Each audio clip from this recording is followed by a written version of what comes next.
Ready. Hello बच्चों, कैसे हैं आप सभी। बच्चों, आज हम आपकी पुस्तक में हिंदी 1 की किताब से आपको तीसरा पाठ पढ़ाएंगे, शब्द विचार।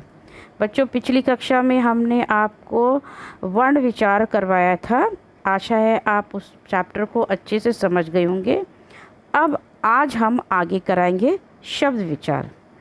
बच्चों, आप जान ही गए होंगे कि भाषा की सबसे छोटी इकाई वर्ण कहलाती हैं और इन्हीं वर्णों के मेल से शब्द बनते हैं। वर्णों का ऐसा समूह ही जो सार्थक रूप से लगा हो, बना हो, इकट्ठा किया हो वर्ण, उसे ही हम शब्द कहते हैं, जिससे कोई अर्थ हो। यानी कि जब वर्ण सार्थकता उसमें निकलती है, जब कोई वर्ण व्यवस्थित रूप से आपस में जुड़ते हैं और उसका कोई अर्थ निकलता है, तो उसको हम शब्द कहते हैं। अब बच्चों, आप देखेंगे कि आपकी किताबें यहाँ पे सबसे पहले आप अपने स्क्रीन पे देखिएगा। बच्चों, यहाँ पर हमने शब्द विचार से जितने भी भेद हैं अर्थ के आधार पर, उत्पत्ति के आधार पर, ये सब आपको दिख रहा है। ये टेबल आप ध्यान में रखिएगा। अब बच्चों, हम बात करते हैं शब्द की। शब्द आप अपनी पुस्तक के इस पृष्ठ पे देखिए कि यहाँ 3 चित्र दिए गए हैं। पहला है कमल, फिर सूरज और उसके बाद पौधा। अब देखिए, दोनों ही शब्द में ऊपर लिखा है कमल, नीचे लिखा है ल कम। अब दोनों ही शब्द, दोनों ही में वर्ण एक ही हैं। क दोनों में है, म दोनों में है और ल भी दोनों में है। लेकिन पहले वाले में तो आप व्यवस्थित रूप में लिखा है क म ल, तो कमल। लेकिन उन्हीं वर्णों को हमने आगे पीछे करके लिख दिया है ल क म। अब लकम कोई शब्द नहीं होता है।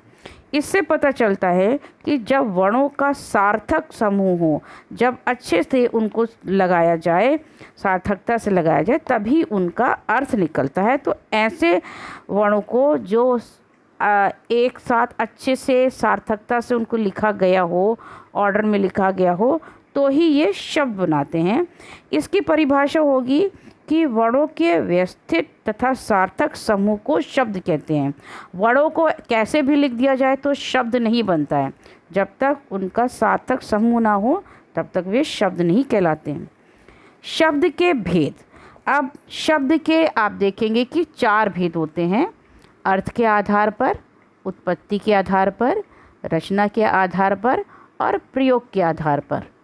सबसे पहले हम लेंगे यहाँ पर, आप यहाँ तो देख रहे हैं स्क्रीन पे पहला अर्थ के आधार पे, लेकिन आपकी पुस्तक के अनुसार हम पहला लेंगे उत्पत्ति का आधार। और उत्पत्ति के आधार में है तत्सम शब्द, तद्भव, देशज और विदेशज। तत्सम शब्द वे शब्द हैं जो संस्कृत भाषा से हिंदी में आए हैं तथा ज्यों के त्यों प्रयोग में लिए जाते हैं, उन्हें तत्सम कहते हैं शब्द। जैसे कि आप संस्कृत भी पढ़ते हैं अभी, तो आपने देखा होगा कि संस्कृत के कुछ शब्द आप हिंदी में भी पढ़ते हैं। हिंदी की पुस्तक में भी हम उस शब्दों को देखते हैं जो कि संस्कृत में, और जैसे ही जिस रूप में वो संस्कृत में होते हैं, ठीक उसी रूप में वे हिंदी में भी उनका प्रयोग होता है। इन शब्दों को हम तत्सम शब्द कहते हैं। जैसे कि है जल, रात्रि, शिक्षक, अग्नि, पर्वत आदि। तो इनको हम हिंदी में भी बोलते हैं, जल और शिक्षक, अग्नि, इनको हिंदी में भी ऐसे ही बोलते हैं और संस्कृत में भी। तो ये संस्कृत का रूप पूरा उसी ज्यों का त्यों हम हिंदी में प्रयोग करते हैं, तो इनको हम तत्सम शब्द कहते हैं। अब तद्भव शब्द वे शब्द होते हैं जो मूल रूप से संस्कृत शब्दों में परिवर्तन किए जाते हैं। जैसे कि मूल रूप संस्कृत के शब्द होते हैं, लेकिन कुछ परिवर्तन करके हम उनको हिंदी में प्रयोग करते हैं। जैसे कि है रात, सीख, दूध, घी। तो ये संस्कृत के शब्द हैं जिनको हम थोड़ा सा फेर बदल करके हम हिंदी में प्रयोग कर रहे हैं। जैसे घी को घृत कहते हैं, दूध संस्कृत में दुग्ध होता है और हिंदी में आते हो तो वो दूध हो जाता है। ठीक है। रात्रि संस्कृत शब्द है जो कि यहाँ पर क्या हो गया, रात हो गया। तो इसी तरह ये शब्द बच्चों आप ध्यान से इसको पढ़िएगा, ताकि आप तत्सम और तद्भव शब्द में आपको कन्फ्यूजन ना हो जाए। तो इनको अच्छे से देख लीजिएगा कि तत्सम वो होते हैं जो संस्कृत से ज्यों का त्यों आ जाते हैं हिंदी में, और तद्भव वो शब्द होते हैं जिनको हम थोड़ा सा संस्कृत के शब्दों को बदल कर हिंदी में प्रयोग करते हैं। इसके बाद तीसरा आता है आपका देशज या देशी शब्द। ये शब्द जो क्षेत्रीय भाषाओं में आए हैं या उनके प्रभाव से आवश्यकता अनुसार विकसित हुए हैं, उन्हें देशज या देशी शब्द कहते हैं। ये जो है क्षेत्र की भाषा हैं, ठीक है, कई क्षेत्रों में, अलग अलग क्षेत्रों में बोली जाने वाली भाषा हैं जिनको हम अपनी भाषा में प्रयोग करते हैं, अपनी आवश्यकता के अनुसार इनका प्रयोग कर लेते हैं। जैसे है पगड़ी, लुटिया, जुग्गी, डिबिया। पगड़ी तो आप सभी जानते होंगे, लुटिया भी आप छोटा लोटा जो होता है, जुग्गी आजकल हम सुनते ही रहते हैं अपने रोज़मर्रा की भाषा में जुग्गी शब्द का प्रयोग। तो ये सब जो है देशज भाषा या देशी शब्द है। अब विदेशी शब्द आता है बच्चों। ये वो शब्द हैं जो विदेशी भाषाओं से समय समय पर हिंदी में आए हैं। अब ये हमारी भाषा से इस तरह घुल मिल गए हैं, इन शब्दों का प्रयोग ऐसे होने लगा है कि जैसे वो हमारे अपनी भाषा हो गई है। तो ये विदेशी भाषा, विदेशी शब्द होते हैं, लेकिन वो हिंदी में अधिकतर प्रयोग में आते हैं। अब यहाँ तो हम शब्द बाद में बताएंगे। जो भाषाएं हैं वो है मुख्यतः अंग्रेजी। आप देखते हैं कि जब हम हिंदी में भी कुछ काम कर रहे होते तो अक्सर बीच में या बोलचाल में भी अक्सर बात करते करते हम अंग्रेजी की भाषा शब्दों का प्रयोग कर लेते हैं। तो ये वो शब्द है जो अंग्रेजी से हिंदी में आते हैं। जैसे अंग्रेजी है, पुर्तगाली है, अरबी है, फ़ारसी है, चीनी है, चीनी या फ्रेंच भाषा या फ्रांस की भाषा, ये सारी भाषा, ये जो शब्द हैं, भाषा नहीं शब्द जो हैं, वो हमारे हिंदी की शब्दों में घुल मिल गए हैं।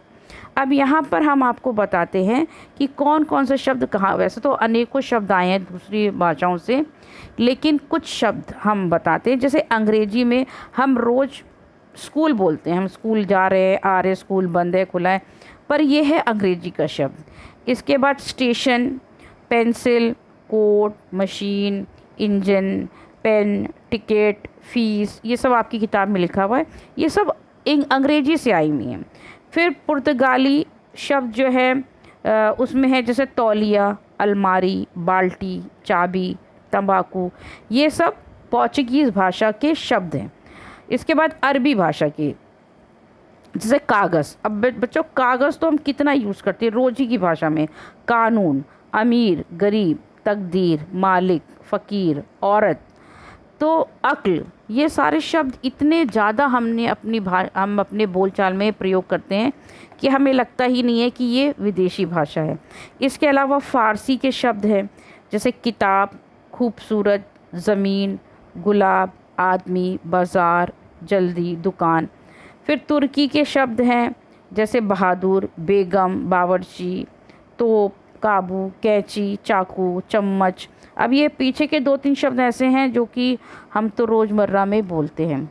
इसके अलावा बच्चों और भी शब्द हैं जैसे चीनी के, चाय और लीची आदि। तो ये सब बच्चों आपकी विदेशी भाषा के शब्द हैं। तो बच्चों यहाँ पे हमने आपको ये कराया। इसके अलावा एक और शब्द होता है संकर।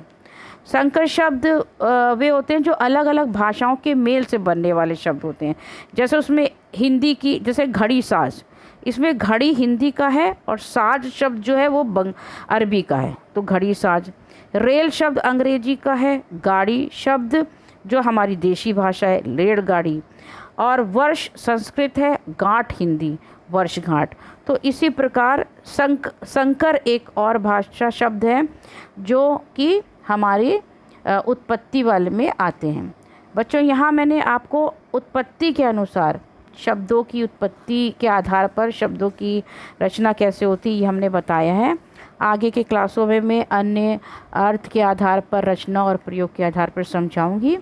तब तक आप इतना पढ़ लीजिएगा और समझ लीजिएगा। आगे का चैप्टर हम अगले नेक्स्ट क्लास में कराएंगे। तब तक बच्चों अपना अच्छे से ध्यान रखिएगा, घर के अंदर ही रहिएगा। Thank you children, have a good day.